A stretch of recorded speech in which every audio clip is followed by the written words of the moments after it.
You did it. Hi, welcome to Tipsy Book Talks. I'm Taylor and I did I'm Ryan. Okay. Let's do this! Hell yeah! Take two! Let's go. We had some blurriness in the first filming of this video, so you guys are getting a second one. So this is our remake. You're welcome. You're welcome. Hi, welcome to Tipsy Book Talks. I'm Ryan. And I'm Taylor. And today we're going to be focusing on Pride and Prejudice by Jane Austen. Yay! What are we going to be drinking today, Taylor? We are drinking the Rye and Prejudice from the Tequila Mockingbird book. This is the book. This is the drink. We both don't really like whiskey or grapefruit juice, which is the only two ingredients in it. I can't give you the ounces or anything, but you know, yeah. It's a weird combination, so see how good of a drink it actually is. Let's try it. Cheers! Oh God. It's like an awkward mixture that you have to kind of like stir because I feel like all I'm tasting is like ice water, and it's not it. We're gonna do a non-spoiler and a spoiler section. So Taylor, if you want to take away the non-spoiler summary. So basically this book follows the Bennet family. More specifically, it follows Elizabeth Bennet in her pursuit to basically find love, get married, grow up pretty much. Yeah. Takes place in ye olden days, so. Ye olden days? I mean, it's true. It's not like it's based 2020. It's old, so. It's a good novel, definitely worth reading and or worth listening to at least one time around. What would you end up rating it? So I actually rated this book really well. I know Rayanne doesn't agree with me and she'll get into it in a second. Yep. But I rated it 4 stars because I actually tried reading it probably like 2 years ago. I tried super hard to get into it, but I remember being so like bored and I didn't like it, and I ended up only getting like, I want to say like 20 to 30 pages in before like putting it on the back burner. And then so this time I like read it right after I read the Clockwork series by Cassandra Clare, and I feel like I had already been kind of set in that time zone in my mind, and like there's similar themes, similar characters, so it was just a lot easier to transfer into that, going from like a modern novel to a classic novel. I loved it. I thought it was so much easier to read this time. I like flew through it. I think I read it in like 3 days. But I enjoyed it a lot. There are some things that obviously like I have some issues with as a modern woman, but other than that, I enjoyed it. Yeah, I rated it a 1.5 stars. I really just had a problem with the characters and how things kind of ended up.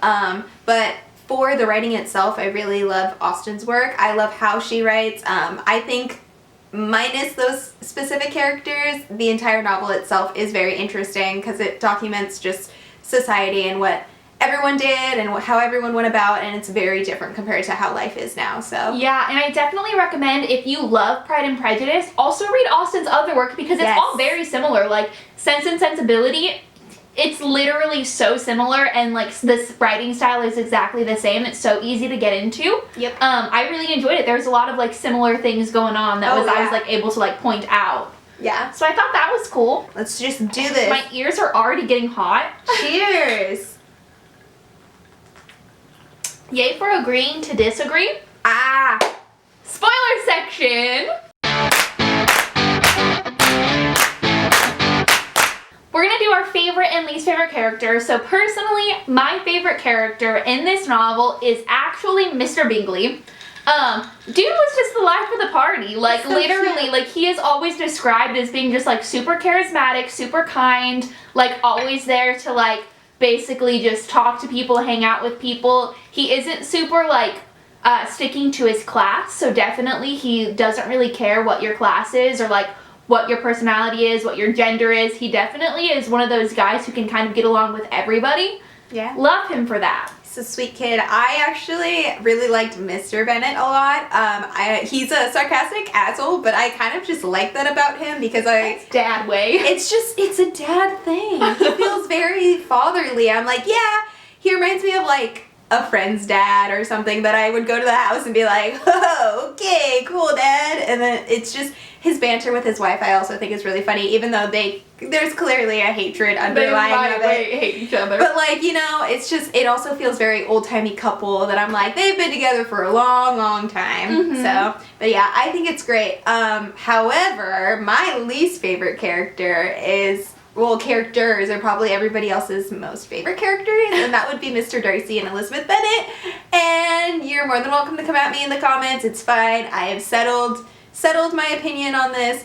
But I know, I've tried. She tried to I've been berating her this whole time. Look, we already filmed a full other video, and I am still not convinced. This one is already so much like, I feel like the first one was just so cynical and sad. This one's already a little bit a lighter tone. Upbeat. Now that we have more alcohol in us. Yeah, I actually don't feel as much hatred towards the characters. I'm just like, you know what? They're awful people. They'll be there. But I'm not a fan of how they both fell in love. I do think that their relationship is pretty compatible for them, because Mr. Darcy is just an asshole, but in comparison to Mr. Bennet, he's like a rich asshole, where he's like, I have money, I have prestige, I can be this wad, and nobody's gonna say anything. Wad. But Elizabeth Bennet comes in and is like, yeah, you're an asshole. And like, once, I guess he's like so used to having women just be like, oh, you're so attractive, fawning over him. Yeah, that this one girl comes in and she's like, yeah, you wad. That he's like, wow, that's so attractive in a woman. And I'm like, ew. Because he flat out just tells her right off the bat, I think you're, he calls her just like, not much to look at. That's what it was. He says that she's not much to look at to her face. Like, I'm like, bro, that's and then he's like, the next chapter, he's like, actually, I kind of like her attitude, and I think that's really attractive in a person. I'm like, you, no. And then the fact that she kind of like still falls for him later, I'm like, I hate you both. I don't like this relationship. I think it's stupid. I think it's kind of weird too, because it reminds me of like a brother-sister relationship in a way, because he's like, yeah, okay, he'll literally be like, oh, she's so ugly, yada yada yada, and then Miss Bingley's like, yeah, isn't she so ugly? And he's like, you can't say don't that. Don't talk to her like that. I'm like, what? He's like, I actually think she's very intriguing and interesting, and it's just like, you literally 2 chapters ago were just saying the exact same thing. It's like, it's definitely one of those weird feelings of like, I can say that about her, but you can't. Yeah, I just don't like the ownership that he has over her, and again, it's very for its time. I understand that. I understand that it's also the premise for a lot of stories. This exact like love trope built on so many other novels that I'm like, okay, I get it. But as I was telling Taylor, outside of this video, I am for assholes who have like a tragic backstory, and that's the reason that they're hard and sinister and was. This man has just money, and he's just a like, he's just, I'm hot and therefore I can get any woman I want, so I'm gonna be an asshole to you. Like, no premise, nothing. I'm like, ew, no, I don't like you, I don't want you, I don't want to be near you, walk away. And then I think Elizabeth is just very judgmental, and I'm not a fan of her. That's all. Okay, I love Mr. Darcy, and I love Elizabeth, but we're on least favorite characters right now. My least favorite character was Mrs. Bennet.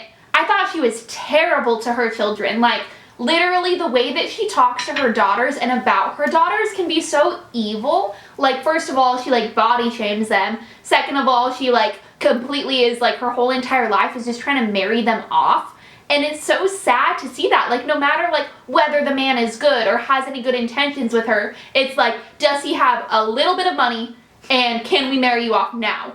And that's all that matters. Like, don't you want like anything good for your children? Like, God, I think just like some of the things that she says to Elizabeth, like especially when Mr. Collins proposes to her and Elizabeth says no, the way that she treats Elizabeth afterwards is just so evil. Yeah. Do you want to do characters that we think we're most like? Yeah, so I definitely think that I do have some like humor characteristics that are similar to Elizabeth, but I think overall my character is most like Mr. Bingley, just because I know what it is like to try to be like, not the center of the party, but someone who kind of like gets along with everybody. I definitely have this weird fear of like people hating me. I'm like, oh, everyone has to like me. It's so funny because I do, like, I see you as a Mr. Bingley because he feels very sociable in that fact, but I don't ever think that he would or you would be like, do these people like me? Like, I just want to be cool with everyone. I just need people to like me. It's okay. Because I'm like, you guys both put off that very positive, upbeat attitude. Mm-hmm. I'm like, yeah, that makes sense. I, on the other hand, think I'm more like Charlotte. I almost called her Catherine, and I was like, that's not it. Charlotte Lucas, who is friends with Elizabeth Bennet. Because I feel she's a very like older sister type figure, and I feel like I'm like that a lot of the time with a lot of my friends, where I'm just kind of like motherly, and I'm like, oh, I'm always here for my friends, but like realistically I feel I also relate to her, because if I were to be put in that scenario of you're stuck in 18th century, you got to figure out what you're gonna do, I'd be like, yeah, okay, let's just find somebody to marry, and like, are they somewhat wealthy? Can I, like, somewhat bear them? Then, like, I guess I'll get married to them. But I will tell you, Mr. Collins reminds me of one of my exes, and if I had to marry that, I would be just like... That's understandable why you'd be like, oh, God, no. No. It's like, that's the only reason why I was like, Charlotte, what are you doing? You know, she just settled. She just wants to get married. That's literally... She knows. All the men are running out. She's like, gosh, that... Darcy, catch it's up a modern woman thing where you're like, don't settle. Yeah, literally I'm like, don't settle, but then she's like, I got it. That the only other man that's wealthy enough that'll want to be with me. I'm like, yeah, okay, I guess. Just poison him later. It's fine. What do you think is like the biggest theme or some big themes in this book? I think that we're ready for Rayanne's trigger warning, cynic. Yeah, just a huge cynical moment. I think that in this time period, women were thought of more as property than of actual human beings, so therefore they were degraded and not thought highly of to have actual good relationships and figure out who they were as women. I feel like that was my issue with Miss Bennet too. She's treating her children like livestock, just like... Yeah, and that's literally all it was. I feel like a basis of this whole thing was a commentary on society, and that's exactly what society like needed for women, is that you get married or you live forever alone and you die. Yeah, I also think Austen meant it to be like also that like love is hard and it's something that you have to work towards. In a lot of Austen's novels, like the people, like the main love interests always have to go through a bunch of shit, and then like them being together is like the reward. So I think it's interesting. I do think it's very interesting. But I was like, there's definitely a beginning part in this novel that I was like, oh dear God, oh, is this how it's gonna go? Oh, this is how it's gonna go. And I was like, this is how it's gonna go. And then I realized this is the basis for a lot of stories. Like, I feel like it was such a fit into the trope, and then I was like, this is the setup. Ultimate beginning to enemies to lovers trope. It is, and that's why I'm like, I have to give credit where credit is due. She built this. Yeah, she was the inventor of it. That's amazing. Well, I don't know. There's probably stuff before her, but mainly it's from a woman's perspective, and that's why it's very interesting. One thing, man, there's like some very toxic men. Oh my God, yes. But I'm into it. God, dear it's God, like something it's like a guilty pleasure. Like, I would never, ever, ever be with somebody like that in real life, but I still like to read about it. I don't know.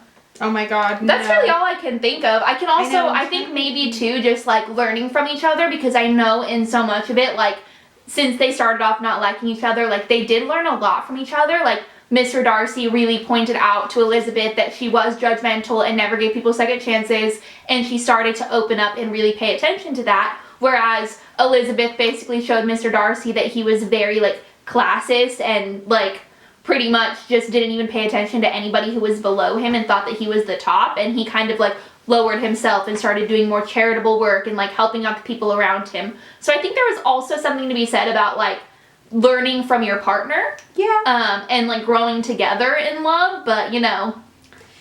Oh, God, we can disagree. We find some different things, but I enjoyed it. Yeah. Rayanne didn't. No. It's not everyone's cup of tea, but if you guys have read it, please let us know. I want to know what you guys think about it. If you are more towards like a 4 stars, go ahead and like leave a little heart in the comments. And if you're siding with Rayanne and think if it's more as like a toxic relationship, not a great book, well, mainly not great characters, leave a little black heart, because we are definitely curious to know what you guys think. I definitely want to know how many other people feel the same way I do, because I feel like it is a very well-loved book, and it's a lot of women's cup of tea of romance that I'm like, No. I will tell you, I've never really seen somebody in between on this book. Either you love it or you hate it. Yeah, that's true. So definitely please comment below, and we'll probably get a little quiz not a quiz.